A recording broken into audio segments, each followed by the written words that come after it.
खबरें जो आपको सीधे जोड़ती हैं हमसे, जिनका आपकी जिंदगी पर होता है सीधा असर। खबरों की वही तस्वीर,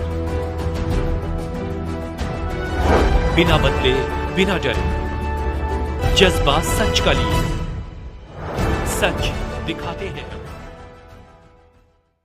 वंदना तिवारी को भाजपा बलिया लोकसभा सीट से दे सकती है भाजपा टिकट। वंदना तिवारी बड़ा बयान। उत्तर प्रदेश जनपद बलिया में 2024 लोकसभा चुनाव में पहली बार महिला प्रत्याशी के रूप में बलिया की बेटी वंदना तिवारी दावेदारी करेंगी। वंदना तिवारी ने बताया कि मैं बलिया के रामगढ़ से हूँ, फौजी की बेटी हूँ, शीर्ष नेतृत्व के आदेश पर बलिया आई हूँ, सेवा की भावना है। 28 साल से बंगाल में बीजेपी की सेवा कर रही हूँ। भाजपा महिला मोर्चा के राष्ट्रीय कार्यकारिणी की सदस्य वंदना ने कहा कि भाजपा सरकार में महिलाओं का सम्मान तथा भागीदारी बढ़ी है। प्रधानमंत्री मोदी के नेतृत्व में पूरे विश्व में भारत का स्थान ऊंचा हुआ है। यह पूछे जाने पर कि आप प्रधानमंत्री के नाम पर या अपने व्यक्तित्व पर चुनाव लड़ना चाहती हैं, इस वंदना तिवारी ने कहा कि यह तो हमारा सौभाग्य है कि मोदी जी हमारे वरिष्ठ नेता है और उनका स्वरूप भारत से बाहर भी दिखता है, समझ में आता है। हम तो सिर्फ उनका अनुकरण कर रहे हैं और उनकी इस इच्छा को मैं मान लेना चाहती हूं, जो उन्होंने महिलाओं की सशक्तिकरण में दिखाया है। मैं चाहती हूं कि उनका संबल बन पाऊं, एक छोटे से माध्यम के रूप में। रामगढ़ बलिहार की बेटी हूं। विगत 28 वर्ष से मैं भारतीय जनता पार्टी की सेवा कर रही हूं, कई पदों पर रही हूं।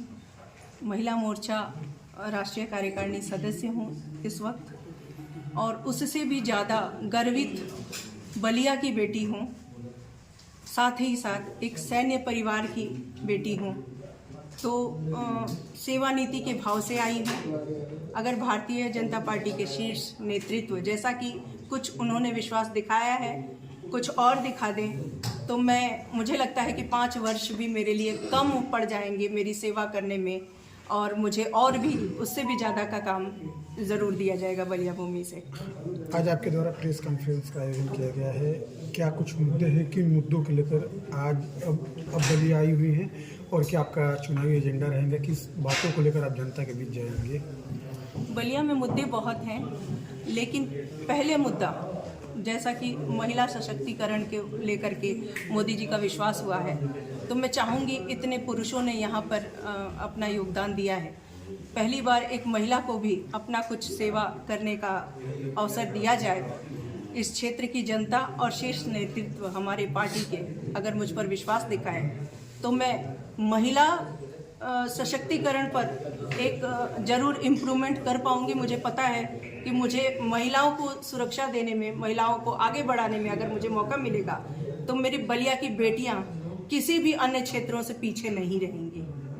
तो यानी मुख्य उद्देश्य बलिया में यानी आपका आने का मतलब कि लोकसभा चुनाव लड़ना है, तो क्या भाजपा आपको टिकट दे रही है?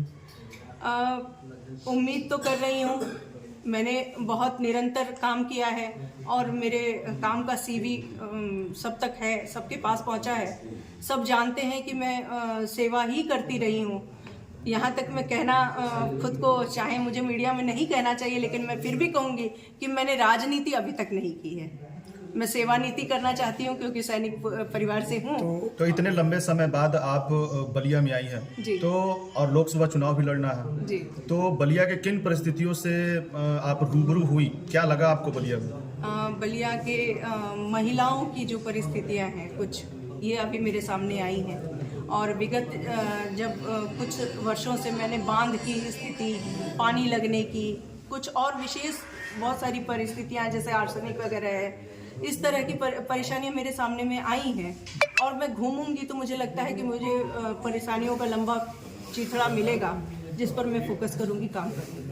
तो क्या ये चुनावी आपका पहला है, या इसके पूरे में भी आप कहीं से चुनाव लड़? मैंने कॉरपोरेशन का एक चुनाव लड़ने का प्रयास किया था बंगाल से, लेकिन वो चुनाव नहीं था, वो मेरी पार्टी को चैलेंज किया गया था, तो मैं उस चैलेंज पर खड़ी मिली थी। बाकी वहाँ भी रिजल्ट मेरा 2 दिन में मैंने जो गेन किया था, मुझे पता है। तो क्या कहना चाहेंगी बलिया की जनता से?